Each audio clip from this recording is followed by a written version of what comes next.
好，再來看到的是另外一條戰線，俄烏戰事。這個時候，普丁他亮出他的末日飛彈。另外呢，再來看到北韓現在軍援說要軍援俄羅斯，總共是3萬大軍，有可能來壓境支援嗎？澤倫斯基在烏克蘭的方面，這個時候爆出了內部的貪腐問題。我們今天就這些議題會一起來做關心。好，俄烏戰場，我們來看到最新普丁祭出的這個是戰略核威則，他在12日這一天突然間高調宣布亮出了這個末日級的武器，說在12日這一天成功試射了這個是薩爾馬特的洲際彈道飛彈。普丁說這個是世界最強大的飛彈，而且俄國媒體稱它叫做撒旦2號。好，性能有多強大？射程現在根據了解是35000多公里，可以攜帶多枚的核彈頭，威力是超過西方同等級飛彈的4倍，可以突破所有的這個反飛彈的系統。那麼現在這個時間亮出這樣子的一個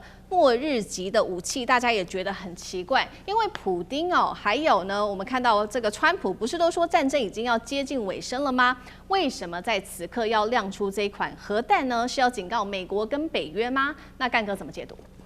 薩爾馬特洲際彈道飛彈是俄羅斯的最新款。那其實說句實在話，俄烏戰爭打了4年到底是什麼時候才能有一個比較決定性的結果呢？普丁這時候亮出這個武器出來的戰略意義究竟是什麼呢？其實它很簡單，它就是要告訴西方世界說，我有新武器完成了，這個叫做末日大殺器啊，這個是絕對你們想都想不到，是人類有史以來最可怕的一種毀滅性的終極武器。為什麼？因為它的射程達到了35000公里。其實說句實在話，這在人類的武器數據上面可以說是第一次聽到了。因為35000公里就等於繞地球1周了，地球的1周是4萬，打錯了的仗。對，他就繞一圈了。那等於說他哪裡他都打得到了。就我告訴你西方北約還有也是給川普看了。我告訴你，我有這玩意兒叫做薩爾馬特，但是呢，它真正的名稱叫做撒旦2號，然後可怕。因為前面一定有撒旦1號嘛，對不對？那所謂撒旦，其實那個就是以前俄羅斯它的制式的洲際彈道飛彈的一種昵稱。以前它的最大的飛彈是 SS-22，那現在這個飛彈是 RS-28啊。那所以說像這樣的飛彈的話，它在技術上是進步很多了。不過我來大概簡單解釋一下，它為什麼說是末日武器的極致，因為它最多可以帶到16個彈頭。什麼叫做16個彈頭？每一個彈頭，有10萬噸的廣島原子彈的那種威力的話，它可以對付16個廣島，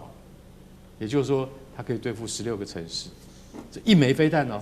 也就是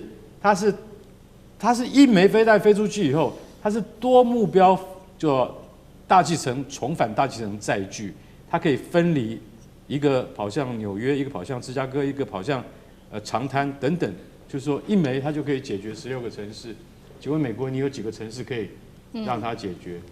一枚就可以做到。那一枚10萬噸的黃色炸藥威力的話，16個彈頭就是160萬噸。其實俄羅斯早在多少年前，它就有摧毀世界、摧毀全球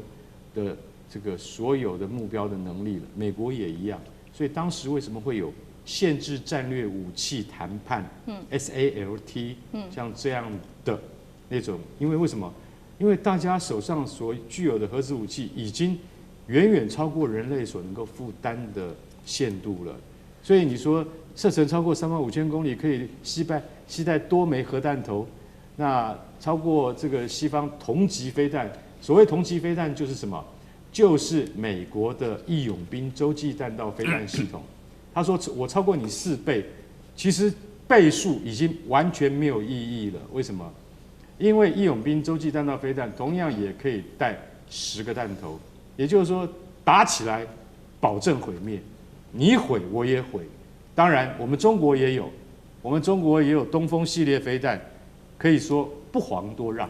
所以意思就是說，在大國博弈的過程之中，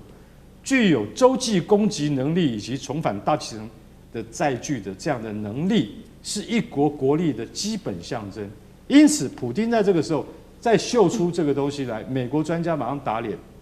說薩爾馬特飛彈最近的一次試射已經把飛彈坑炸了一個大洞。這個雖然說是這個不太光彩的事情啦，但是因為俄國技術，其實我說句實在話，不怎麼樣，在近代以來常常出現問題，是，就是他們的技術以及他們的安全因為在蘇聯解體之後都不若從前了。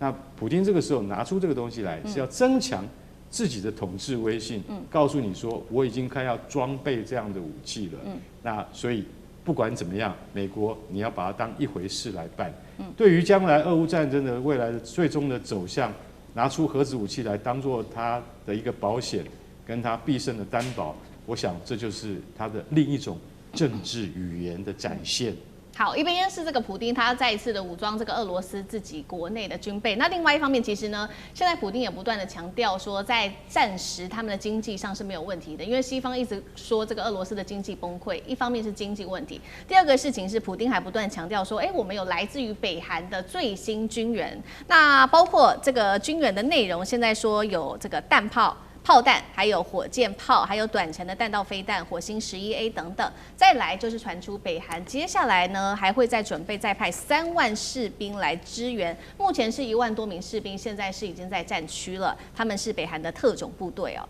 那俄羅斯的官方也說，其實呢，在過去3年，俄羅斯的經濟表現是沒有問題的，他喊到說一直維持10%的一個成長動能，這是俄羅斯的說法。那北韓也說，過去3年他們透過援助俄羅斯賺了大筆鈔票，是他們一整年的 GDP， 大約是達到130億美元的一個金額哦。那在戰場的第一線，現在俄烏雙方不是說已經停火了嗎？沒有想到停火一陣子之後，現在雙方又打起來了。最新消息是烏克蘭出動了200架無人機，大規模的攻擊俄羅斯。我們先看俄羅斯現有的戰力跟經濟狀況，能夠一直支持他繼續的打下去嗎？那玉君又怎麼解讀？俄羅斯的所謂的經濟狀況的良好。我們可以用經濟學上的這個卡因斯主義的就是戰時經濟來看，因為它其實是一個徵收型的經濟啊，就是它其實不是一個自由型的經濟，它所有的經濟都在生產跟打仗相關的，那它並沒有民間的或者是說一般的消費型的經濟，所以這個經濟所謂的好跟不好呢，其實看這樣的數字是沒有任何的意義的啊。那我們相信一般的老百姓在那邊，他的生活是非常的苦的。他不管是消費啊，或者生活絕對不是說想象說我這一年增長了多少，可也一定是在倒退的。所以他的經濟如果是反映出一般的民主國家下對政治的安穩度普丁的政治安穩度是不是在下降？我相信一般人大概我們都是這樣子的觀察。那對於普丁來說呢，他或許還有另外一個想法，就是如果他認為他的判斷是他現在是在贏的方向，就是烏克蘭雖然還有很多的無人機，但烏克蘭因為現在他的徵兵有非常大的問題烏克蘭現在的徵兵，他的年齡不斷的在上升，甚至已經從40幾歲增長，可能還要繼續的往上升，所以他的這個兵源是不是有問題？所以對於普丁來說，如果他的判斷，就是他的將軍告訴他說，他的情資告訴他說，我們在戰場上可能很快的可以把烏克蘭的這個兵源給消耗完，他當然會希望用和談的方式最後解決這場戰爭，這對他的合法性，戰爭結局的合法性是最好的。那在這個過程當中，你不要忘記，川普這幫測試，川普他是一個希望改變國際秩序的人，這幫人在剛上台的時候就提出了一幫要聯俄制中的概念。那如果你是普丁，你還待等何時？這個時候就是很多人一直在這個世界上討論說，如果你是俄羅斯，你到底對於跟中國之間、跟美國之間，你更願意跟美國合作，還是更願意跟中方合作？這個 debate 當然是從來沒有停止過，但是確實有一幫人講說，俄羅斯他們認為自己，他們畢竟是白人，他們跟白人是同文同種，或者說他們畢竟跟黃種人是不一樣。還有人扯說，他們唯一統治過他們的民族是黃種人的民族有人這樣子講過。所以呢，這個俄羅斯他現在會不會在思考，就是普丁的頭腦裡面，他怎麼樣的去停止這場戰爭，尤其他如果真的認為他其實佔上風的情況下，他有幾個考量點，就是第一個，他希望用和談的方式解決；第二個，他要怎麼樣在和談之後跟美方取得一個不會利於他在美中俄三方裡面一個劣勢的一個角度，這是接下來他要去思考的。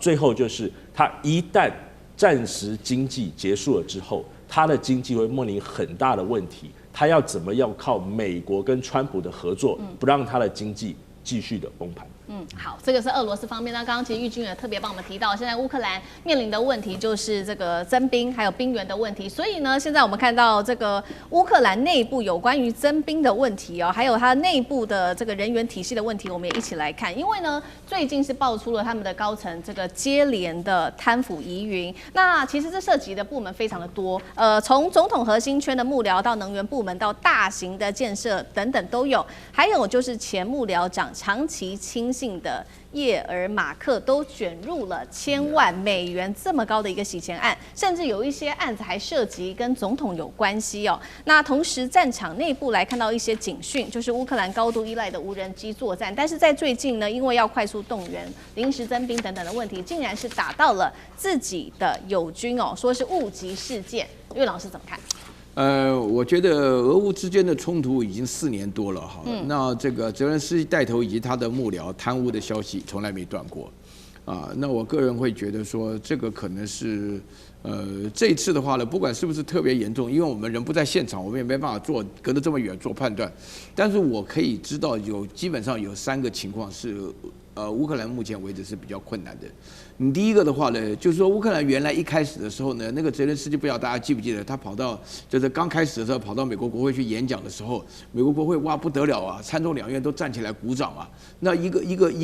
演喜劇的人啊，突然之间受到這種待遇啊，我記得以前有這種待遇，大概就是這個蔣宋美齡有這種待遇啊。那這個大家就講的是不得了的事情了，對不對？然後這個裡頭的話呢，捐錢的人就非常多。然後第二件事情的話呢，就說這個澤連斯基一下子飄了，